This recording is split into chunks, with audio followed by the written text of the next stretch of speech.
Hi guys, it's Debbie, and today I'd like to speak about a film I've actually been going on about for quite a while lately, and that is It Chapter 2, the horror sequel to the 2017 installment of this new It project. I say new because already in the 90s there had been another Pennywise related project with Tim Curry as It, and it had initially been scheduled as a larger series but ended up as a two-part TV movie, and we will get back to this 90s project later on in this video. For now, It Chapter 2. I was particularly excited to watch this film even because of personal reasons, as the first chapter, the first installment, was the first movie I saw when I arrived in the United States, and I was particularly excited because it was my first film in an American theatre. I was looking forward to it, and those of you who have been here since my first It review know that that was an experience, as I had to go home and get my passport to prove that I was 14, and then they forgot to turn the lights off during the film, so we watched the beginning of it with all the lights across the screen. You couldn't see anything, but it was an experience. And now fast forward 2 years later, It Chapter 2 is out in cinemas, and I really wish I didn't have to say this, but it was a completely different experience from the first film, and not in a positive sense. Before we jump right into the review, I'd like to remind you to check in the description box below, because as you all know, all the t-shirts I wear in my videos are available at the link below at a very cheap price compared to how much this kind of product sells at in different places. You can get hundreds of other designs, posters, sweatshirts, socks, any type of product with your favorite character or quote on. But getting back to the review, It Chapter 2. As I was saying, if this is what I was expecting from the sequel, this is what I felt while watching it. Let's get to things step by step. So the premise of these stories is that a shape-shifting monster, only named It, is haunting the small town of Derry in Maine. This monster usually likes to take on the form of a creepy clown, so it is generally referred to as Pennywise the dancing clown. The information we have on Pennywise is actually very vague, very mysterious. It can take on any shape at any given time, it will violently attack, and it mostly preys on children as it appears to feed off of fear, so it usually takes on the form of what its victims are afraid of the most. The backdrop of the first film is a small cozy town, the kind of town where everybody knows everybody, where children roam around freely because nothing is actually supposed to happen, and everything screams retro 80s vibes. Everything in the film reminds you of the time in which it is set. Whereas in the second chapter, we are way in the future and we follow up with the children who were haunted by It in the first film and who survived, only to discover that It has returned to Derry with a series of new attacks. Now, these kids obviously suffered a tremendous amount of trauma from the events of the first film, in addition to the fact that most of them had some pretty messed up backgrounds, such as abuse on behalf of their parents. They were dealing with grief, drug addiction in the family, and then 27 years later, when they're all sorted out with their jobs and careers and families in environments which are completely different from that cozy vintage arcade and ice cream eating town, and they are suddenly called back there to deal with the same issues. Now, the focal point of these films is the characters. They could be escaping from it at the North Pole or in a busy, bustling city. The point of the story won't change. It's Pennywise and his victims that we came to see. There are very limited interactions with other characters throughout the whole film. So obviously, when casting a group of figures on which there's such an intense focus and then must be recast as 30 years older, there are many factors that have to be taken into consideration. Also, because this second chapter includes continuous references to the characters' past and seamlessly cuts over 3 decades of time. This means that we have scenes which cut from childhood to adulthood, back to childhood, and as viewers, we have to have the feeling that that is the same person. Those are the same characters, they've just aged. And this definitely worked, as I found it to be one of the winning elements of this film, and the casting choices were excellent. All the adult actors perfectly adapt to their younger selves, both physically and personality-wise. The two main characters that stood out the most were Richie and Eddie.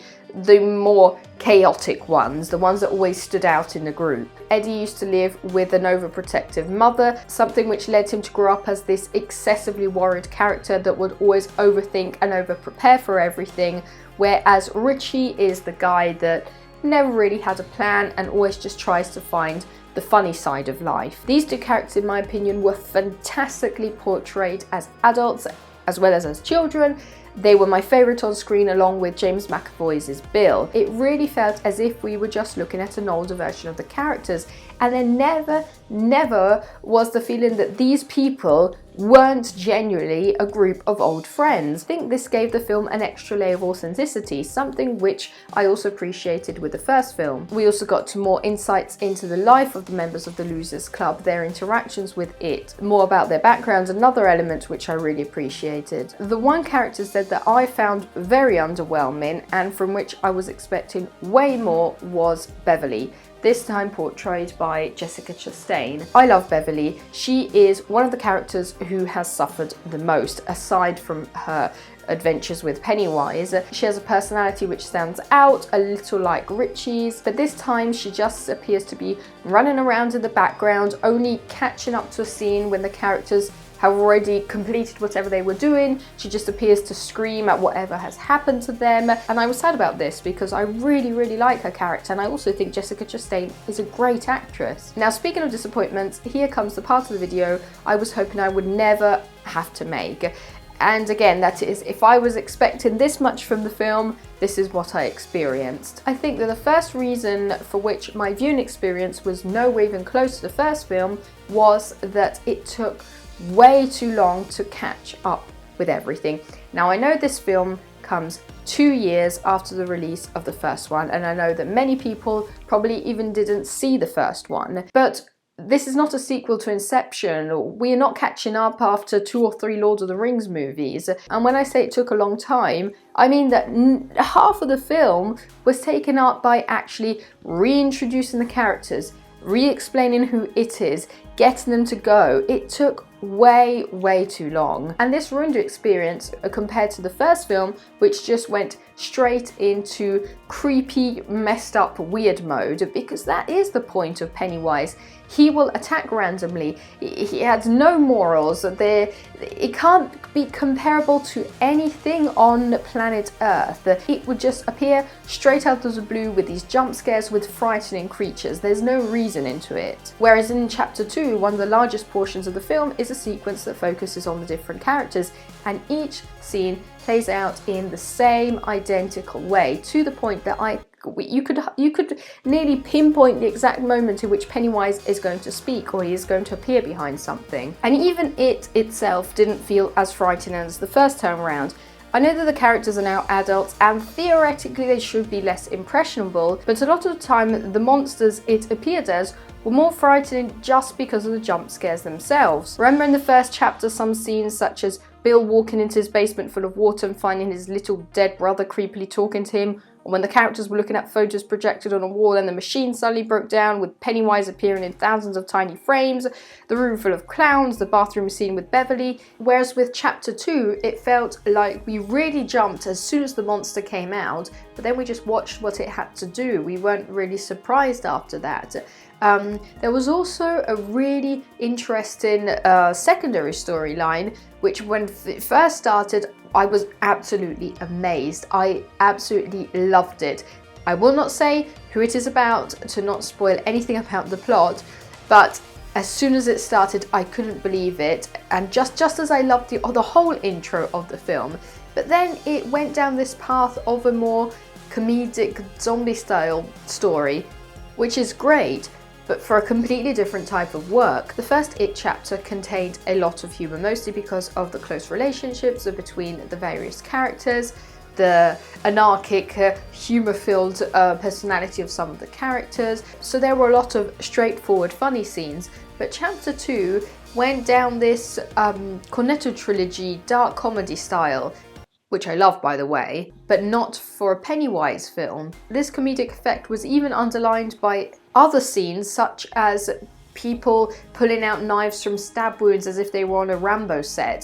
The only storyline I think perfectly fit the film was Bill's, who of course suffered the most, as his brother George's death was the spark that ignited the whole story. And this is why I particularly like the effect the 90s movie gave to the story. The 90s Pennywise may be less accurate to the description of a timeless monster and more of a human monster, but everything he did was unpredictable and ridiculously creepy. Not because of how big he was or because of how frightening he was, but because of how everything he did was so beyond anything we would normally conceive. I think I enjoyed this film, the second chapter, as a fan of the series, just like I enjoyed The Crimes of Grindelwald, just because it is a Harry Potter product and you can throw anything Harry Potter related to me and I will love it without criticizing it. I don't know if this second chapter was adapted to be funnier and more commercial, that adapted to the younger audience the first chapter had a huge success with. Maybe there was a subconscious fear that adult actors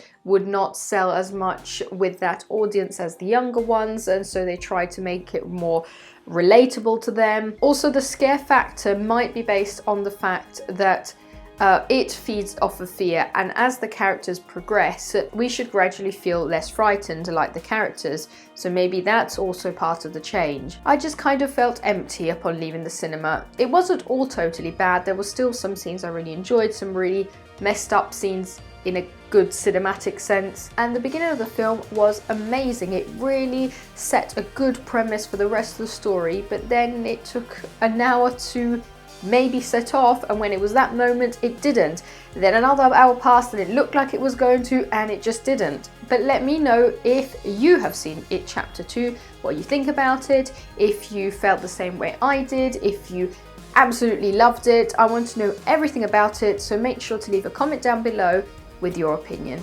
I hope you enjoyed this video. If you did, make sure to subscribe and I'll see you in the next one. Bye.